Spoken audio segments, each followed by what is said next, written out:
네, 이번에는 민주당으로 가겠습니다. 조금 전 조경태 의원에게도 질문했던 바로 그 문제, 최상병 특검법 처리 문제를 비롯한 몇 가지 원내 과제에 대한 민주당의 계획 들어보겠습니다. 박주민 더불어민주당 원내수석 부대표 전화 연결하겠습니다. 나와 계시죠?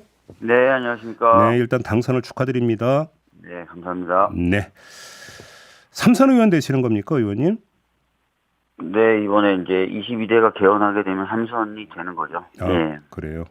그러니까 본인은 어떤 역할을 좀 맡고 싶으십니까, 그러면? 모르겠습니다. 아직 뭐 고민 중에 있고요. 예.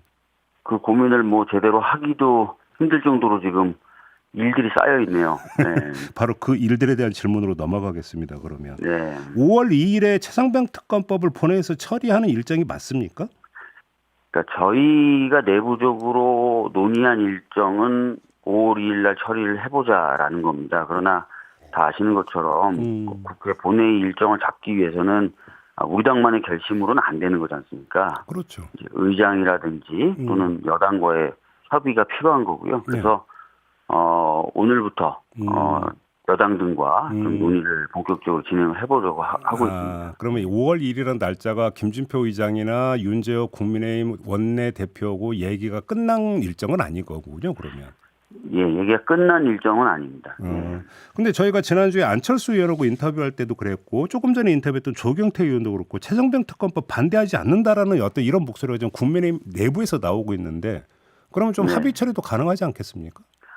그러니까 뭐 본격적으로 얘기를 좀 해봐야 될 것 같아요. 그러니까 윤지혁 대표도 어젠가요 언론 보도를 보니까 워딩 자체는 원내대표 간의 이야기를 해봐야 되는 사항으로 분류를 하고 있더라고요. 절대 안 되는 상황이 아니라. 네. 그렇다면은 그 부분은 좀 논의의 여지는 있는 것으로 보는 게 맞는 것 같고요. 예. 다만 이제 그 어느 정도의 그 폭을 가지고 있느냐 여당이 그런 거를 확인해 봐야 될 것 같습니다. 네. 그러면 그 여당의 참여 더 나가서 합의를 끌어내기 위해서 네. 특검법의 일부 내용을 수정할 수도 있습니까 혹시? 현재로서는 뭐 그런 부분에 대해서 저희들이 말씀드리긴 좀 어려워요. 예. 어떤 생각을 갖고 있는지도 모르고 여당이 그렇기 때문에 아까 말씀드렸던 대로 이번 주부터 이제 일정 관련된 얘기를 비롯해서 내용 관련된 얘기를 좀 해봐야 말씀을 좀 드릴 수 있을 것 같습니다. 왜 질문을 드렸냐면 이런 얘기가 보니까 좀 나오길래 질문 드린 건데요. 그러니까 지금 특검법안 내용을 보면 대한변호사협회로부터 특검 후보자 4명을 추천을 받은 다음에 대통령이 속해 있지 않은 원내 교섭단체가 2명을 추려서 이 가운데 1명을 대통령이 임명하는 이런 거잖아요, 방안이. 네네. 그런데 요거를 약간 손봐서 그 여당의 협조를 끌어낼 수도 있지 않느냐 이런 전망이 나오겠다고 하는데 맞습니까? 혹시 검토하신 바 있습니까? 아니요, 검토한 바 없고요. 예. 그런 제안을 들어본 바도 없습니다.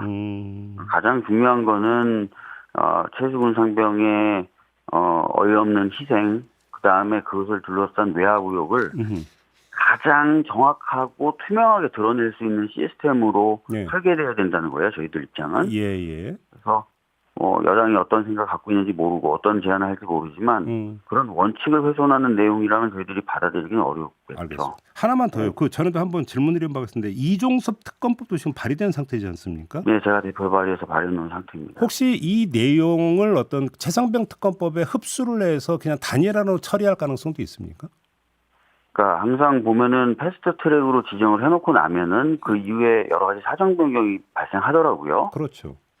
그렇게 돼서 보통은 패스트 트랙으로 지정했던 법안이 본회의에 올라왔을 때는 그동안의 사정 변경을 반영하는 수정안을 내서 수정안 표결 방식으로 내용의 일부를 수정하는 경우들이 많았어요. 예.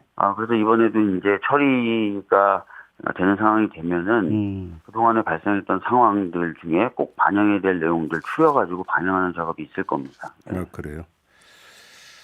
그 최상병 특검법 관련해서 그 질문 하나만 더 드리겠습니다. 수사 범위인데요. 수사 범위와 대상에서 수사의 진척 정도에 따라서는 윤석열 대통령에 대한 수사도 가능하게 지금 법안 내용이 구성이 되어 있습니까? 저희들은 그렇게 구성을 해놨습니다. 그래요. 네. 원안대로 이제 처리가 되느냐 이 문제 때문에 이제 그렇게 말씀하신 걸로 이해를 하면 되겠네요. 그러면. 네, 뭐 원칙적으로 저희들은 아까도 말씀드렸던 바이지만 가장 투명하고 네. 가장 명확하게 진상이 규명되는 그런 쪽으로 갈 겁니다. 네. 그 이태원 특별법이 있지 않습니까? 이거는 네네. 윤석열 대통령이 거부권을 행사를 했고 이제 맞습니다. 국회로 돌아왔는데 아직 재의결은 이루어지지 않은 상태인데요. 맞습니다. 이건 지금 언제쯤 처리할 계획이십니까? 가족분들 의사가 가장 중요합니다. 예. 전에도 저희가 이 법안을 처리하는 과정에서 가족분들과 계속 말씀을 나눠왔고요. 네. 그래서 이제 내용도 일부 수정이 있었던 거고, 그래서 이제 이 제2표결 절차도 역시 마찬가지로 가족분들과 말씀을 나눌 거고요. 예. 오늘 그래서 저희가 그 가족분들 뵙는 일정이 있습니다. 예. 그래서 이제 말씀을 좀 드릴 겁니다. 듣고 그것들을 배경으로 해서 어떻게 할지가 결정이 될 것 같습니다. 오늘 가족들과의 그 면담이 예정이 돼 있다. 찾아뵙는 행사가 예정이 돼 있어요. 알겠습니다. 그건 좀 이제 만남 이후에 다시 한번 질문을 좀 드려야 될 것 같고요. 네. 지금 총리 교체는 기정사실로 보시는 거죠? 그러면 이제 총리 인준 문제가 불거지게 될 텐데, 네. 자, 민주당 입장에서 이런 사람이 총리 후보가 돼야 인준이 될 수 있다. 이렇게 기준선을 만약에 제시해 준다면 어떤 걸까요?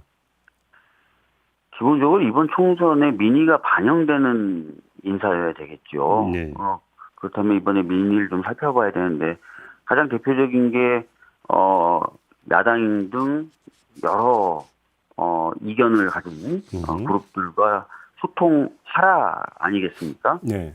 그렇다면 이제 그런 전제를 충족시킬 수 있는 인사여야 될 것 같고요. 두 번째는 그동안 정부가 해왔던 정책 기조들이 문제가 있다라는 판단도 분명히 국민들이 하신 걸로 보여지기 때문에 네. 그런 정책 기조를 수정할 수 있는 사람, 이런 거. 그 다음에 대통령이 굉장히 좀 본인의 어떤 고집을 내세웠고 남의 말 안 듣는다는 평가도 많이 받았는데 예. 그렇다면 총리가 진짜 총리로서 역할을 하면서 대통령의 어떤 그런 언행이라든지 생각이라든지 이런 것들을 견제할 수 있는 사람. 네. 이런 요건을 갖춘 사람들 아니겠습니까? 민주당 입장에서는 거국 내각 구성을 뭐 굳이 주장할 생각은 없으십니까?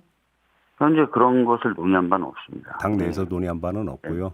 네. 그러면 총리 후보로 지금 언론 하마평 보도로 보면은 권영세 의원이라든지 주호영 의원 이런 분들이 이름이 거론이 되는데 부적격자라고 보시는 겁니까, 민주당에서는?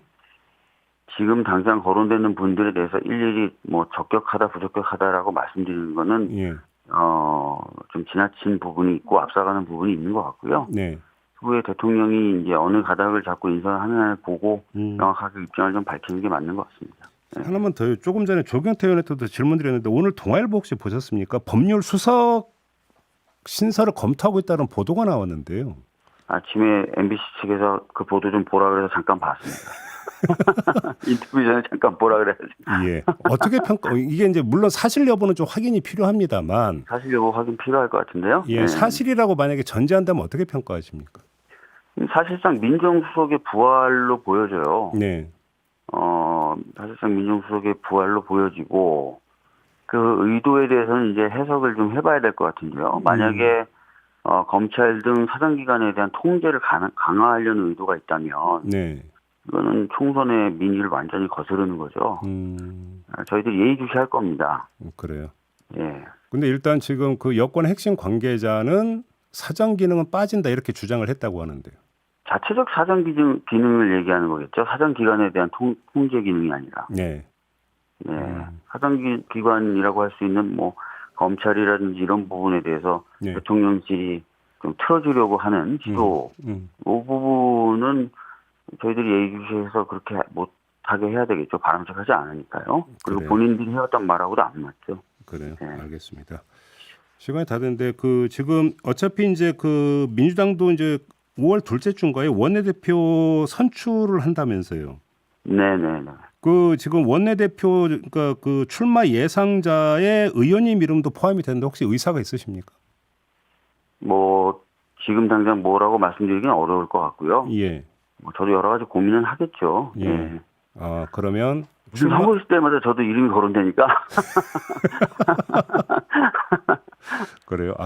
굳이 부인은 안 하시는 거네요. 그러면. 아니 고민은 해봐야 되겠죠. 그래요.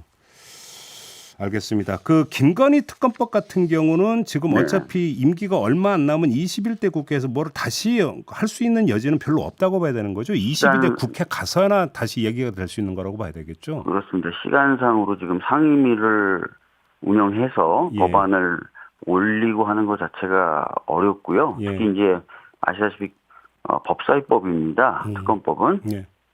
그래서 또 위원장 소속 정당 이런 것들을 봤을 때 현실적으로 매우 어렵죠. 네. 아무튼 그 문제는 22대 국회가 출범한 후에 논의될 문제다. 이렇게 정리를 해야 되겠네요. 네. 알겠습니다. 자, 오늘 말씀 여기까지 듣도록 하겠습니다. 고맙습니다, 의원님. 네. 네. 박주민 더불어민주당 원내수석 부대표와 함께했습니다.